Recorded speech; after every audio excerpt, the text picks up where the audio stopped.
Hey guys, Gemini from a replay analysis. This one was submitted by Xael. He's a Diamonds. And his comment was, I'm trying to move up towards Master League. I'm trying to plug holes in my play, but I feel like I've plateaued right now. I'd really appreciate a fresh pair of eyes. Thanks. Alright. Nice, easy, quick, and solid. So I just went over the street play. Actually, before I go into it real quick, if any of you are seeing this from YouTube instead of Reddit, I'll put the Reddit thread below. You can submit your own replays to be analyzed and have a video made for you on your replay. So to get in this, I went through the beginning, and your build is pretty good. I didn't see any huge flaws in it or anything like that. The build itself is actually something I do a lot, so except off of a Forge expand and not a gateway first, or a Nexus first and a gateway. So I have a lot of experience doing this style recently, so I'm a big fan of it. So you did it well. I didn't see anything. Any gaping holes or whatever. The first thing I noticed was just the first Oracle harass. Oops. You come in here and you see two queens. At this point, you come in, see two queens, you take quite a lot of damage from them. You kill two drones or something, 2 or 3 drones, and then you back off with almost a dead Oracle. The better thing to do in this situation, actually, before I say that, okay. The better thing to do in this situation is upon seeing 2 queens already, I would go and move on to a different base already. Because 2 queens are going to be able to DPS an Oracle down pretty fast, and you're not really going to be able to get that many Oracle kills unless you feel like sacking it. And it's obviously you want this Oracle alive. You do not want this to die at all costs. This is your only form of detection with this build early on, and your only real form of scouting unless you want to send a crap ton of hallucinations everywhere, which is still good. But it's unnecessary if you can keep the Oracle alive. I would go to a different base. He made a lot of queens though. He didn't. He made a lot of queens. So this game specifically, it's going to be a little hard to get too much done with the Oracle unless you can really out juke him a lot and you're trap and you're insane with Oracles. So normally it's only like 2 queens in the main, and there's 1 at each other base, and it's not. And you'll be able to go to a different base and just kill shit, and it'll be great. So yeah, that's just a small thing on that. I didn't want to go too crazy with it. Just note it. Oh, and also, you went to the main instead of the third. I prefer going to the third. One, because you didn't even scout it, so it's always a nice thing to just confirm that it's there. And also, like I said earlier, there's more chances that they'll have less anti-air at the third than any other base. Because if they're doing like a multiple queen opener, they're going to be making them at the natural and the main before you get them at the third, just because those hatcheries are already built, and the time it takes to get another queen out of the third, which completes later. They won't have 2 by the time your Oracle gets there. This guy's build is kind of is very queen heavy though, so he does get a lot of them out. But I always prefer going to the third first. It's also a quicker trip. Going from here to here is quicker than going from here to all the way across to here. So you'll be able to get there faster. And then right after you do some damage at the third, then you circle around. Usually my path is you go into the third, kill whatever you can, circle around to the front to see if they're sending lings across to deny your third base. And then you can go into the main to scout what their tech choice is, and then down to the natural to scout anymore, and then back to the third again. And kind of do that rotation, third, like just in this rotation.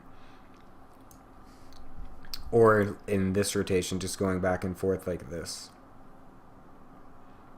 Probably shouldn't have just been moving the thing because that was probably nauseating. So yeah, that's usually what my Oracle path is. Especially when doing a build, this build.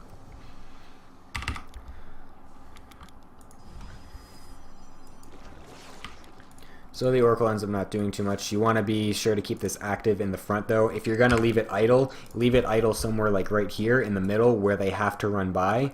I have to stop moving this because this is nauseating. Just look at the fucking minimap. You want to keep it in this area because this is where they have to go to get to your base. So if you're going to leave it idle, don't leave it just sitting out down here where it's not going to do anything. Leave it where it's going to serve a purpose and actually scout to see if he's going to do any form of attack on you. Phoenix comes in, you see the Hydra Den. You also saw no fourth base. The Revelation is good. I would wait to use the Revelation on for when you actually get the Hydras, because the Lings are going to be some form of early like they're not gonna go with just the Lings if they haven't already, because they're not going to do anything. Like this is going to you defend this easily. They're going to wait for the Hydras till they actually push across the map to do their attack. So you want a Revelation on the Hydras, because that's going to be the real revealing thing of the push. If they were attacking with Zerglings, they would have done it earlier to try to deny the third. But now, having the Revelation on the Zerglings, it's kind of a waste. It's better to wait until you find those Hydras and then get it on that. What was I going to say before that? Oh yeah, so you see Hydras, you see Hydra Den, and you saw no fourth by keeping the Oracle over there. I'm assuming I'm hoping that was what the Oracle was doing over here. So even if it wasn't scouting for attacks, it was at least scouting for a fourth. So that's good. I usually put a pylon or something by the fourth to be able to scout that instead of the Oracle, unless I like already scouted a lot around the front, and then I just go quickly check the fourth with the Oracle, and I go back to scouting the middle again. So either or. So that's what you see. So you know you have to be defensive, because he's going to most likely do a Hydra Ling bust, or just make a crap ton of Hydras. And Blinkstalker Sentry is not necessarily that good against it. There are timings and windows that you can do with it if you're planning on all-inning with it. But just by the way you're playing, I don't think you're trying to all-in with it. This right here is unbelievably risky. Unbelievably risky. If he just saw that you were moving out with like on the watchtower or something, or just an overlord randomly over here, his army, boom, around here, surrounded, you're dead.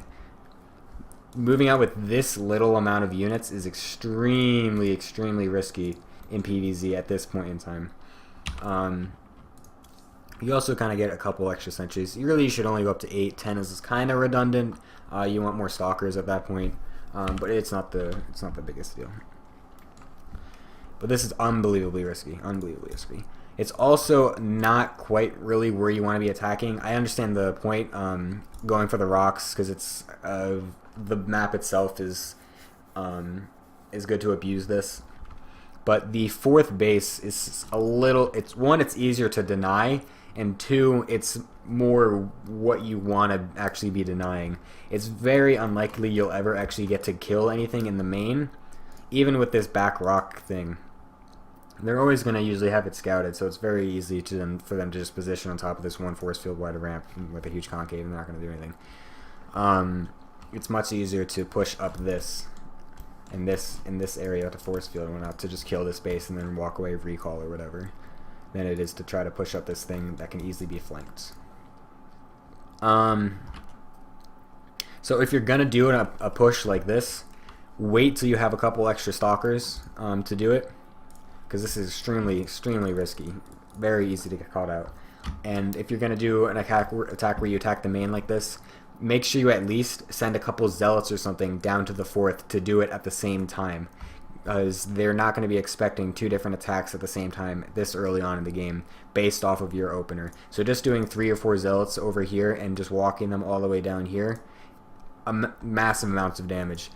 You're faking the potential all-in. Like, this could be a fake third base blink all-in, which is common, and you're faking it at the main, and all of a sudden there's 4 zealots killing this hatchery. Oh fuck, like, gotta cancel that. And this was just a fake. You're just distracting him, and then you just go back, and there you just got a free 4th base, and you're still even economy. And then you're going up into tech robo bay, and you'll be fine.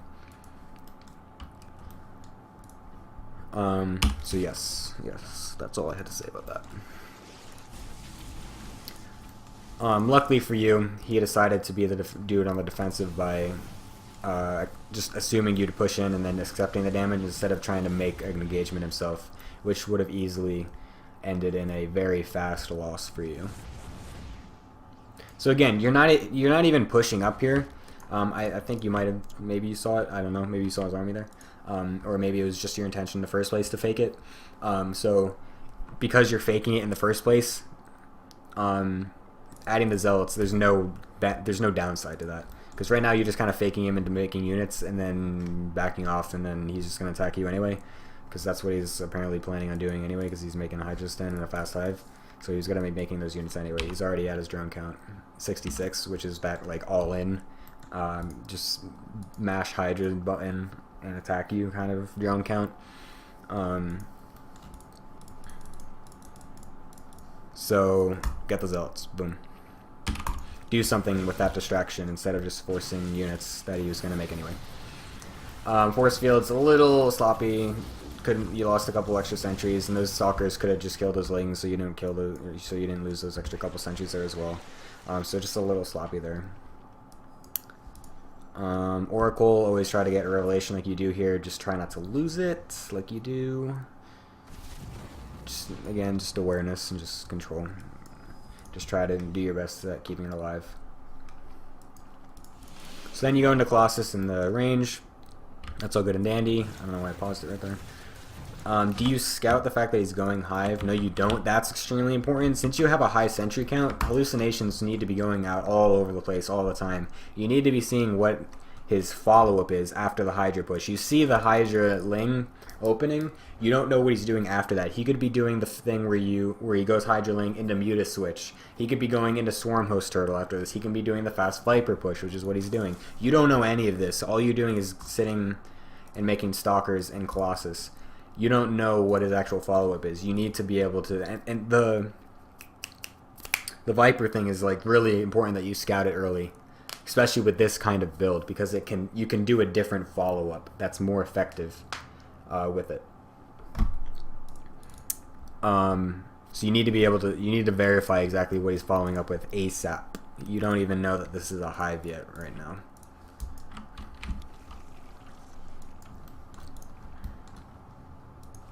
Your creep denial is pretty good. Most Masters players, I don't even see deny creep in this sort of way. So good job on that. Your fourth base timing is beautiful. +3 is extremely good. I would suggest getting that all the time. I'm assuming you're not getting it because your gas count is actually quite low because you want to be making Colossus nonstop and all that stuff. You want to be making Stalkers. A good thing to do when you're getting +3 is to incorporate Warp Prism harassment while you're doing that. So the idea is that you're, like I said, you don't really have that much gas to put into a bunch of different things. So if you start +3, you're not really going to have super constant Colossus and Stalker production. So you're going to be a little vulnerable if he attacks at that point. So what you do instead, you get a Warp Prism or Pylons on the map, and you start spamming Zealots everywhere because you're going to have access in minerals, at least more so than gas that you can spend on other things. So you start getting Zealots going around at the exterior bases, keeping him on his side of the map and not yours. So that way you can buy time to start +3, then recover a little bit of gas and start more Colossus and Stalkers again. And it also it's just better, in my opinion, way to play. More harassment all the time, keeping him scared and on his side of the map as much as possible. So because you didn't scout, these Vipers catch you completely off guard. You have nothing in response to them. Your Colossus die instantly, and you're forced very defensive in how you engage this. All your force fields are put in an offensive manner as for a way for you to stay alive instead of actually take control of the battle. He overextends here a little bit because you do have a good Stalker count, and your upgrades are nice. +2 is still good. He doesn't actually have any armor, so you're dealing a lot of damage to him. So it ends up being a little bit equal, but he still has the edge, of course, because you never want to be on only Stalkers. So because of the lack of scouting, this catches you off guard, and you don't have an appropriate response to it. Just now getting your Templar Archives. Creep denial continues to be good, though. Even after losing a fight like that, you're still active with your observers and army movement, so that's very good. here's that Xael harass I was talking about. This is good. It's late though. This fourth could have been denied numerous times before. So the idea, maybe just earlier on you weren't comfortable devoting that much to a harassment squad or something like that. But you definitely can. You shouldn't be afraid of devoting things to harassment earlier on. It pays off extremely well. So this is perfect. This is really good. You catch them completely off guard. Right here, this is where you need to be taking advantage of that. Because did you see how right there, as you stepped on creep, he was going over to defend this hatchery. The moment you step on creep, he's right back in his main. You should stay there. Make this harassment do as much damage as possible. You could have warped in more, and you end up doing because you have to defend this roach thing. But even if these weren't here, warp in more, send more over. Every time he starts to remake this, keep killing it, and then send the excess zealots over to the third as well. And then you keep him over here because he's scared of just dying to your army. Take advantage of that scaredness that a lot of Zergs have.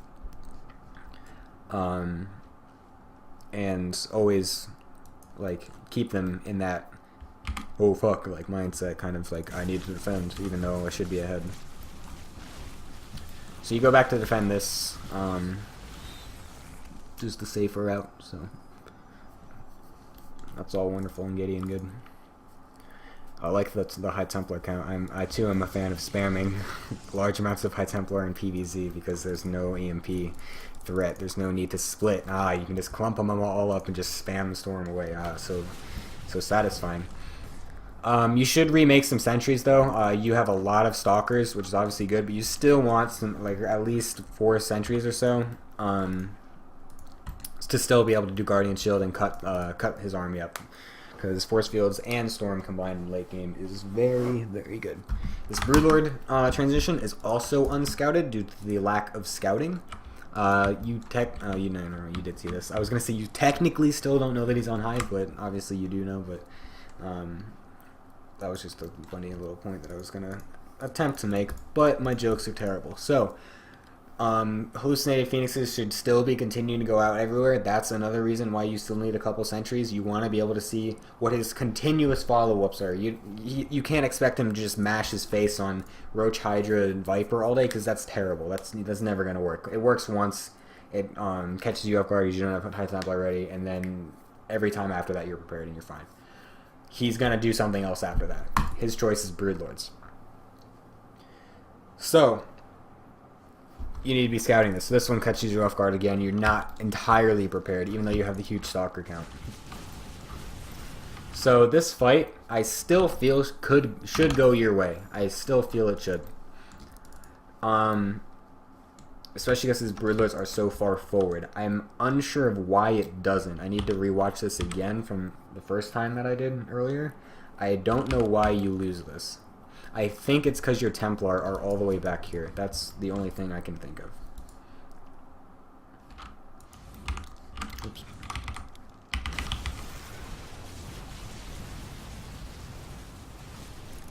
Okay. Okay, that's why. Okay. You don't shift click. Because, like, I remember watching this engagement and being like, wow, he has a lot of stalkers. He should be able to win, right? And then you don't. I was like, wait, what? So I just kind of breezed through it. I didn't actually look at it exactly. You didn't actually try to kill the brute. Like, you blinked in under them, which is good, what you want to do, but you didn't actually do anything once they were under them. You just sat there and then got blinding clouded while half of your things weren't even attacking before the blinding cloud started. Like, watch. Actually, let me go just a little bit back forward again. Like, look, there was a good right there. You saw one. Fuck. I wanna do it. Fuck. I'm sorry. I'm gonna go back again. I want to say it as it's happening. It makes it easier. Okay. So you blink in. Fuck. Jesus Christ. Okay. So you're gonna blink in. You blink in. You're under them now. Now watch what your first volley does. That first volley of all your stalkers, it's still attacking things that aren't Broodlords. And then another one. And more. half of these things back here aren't even really doing anything. That they're just attacking broodlings. They're not even attacking his army. They're just sitting back here doing nothing really.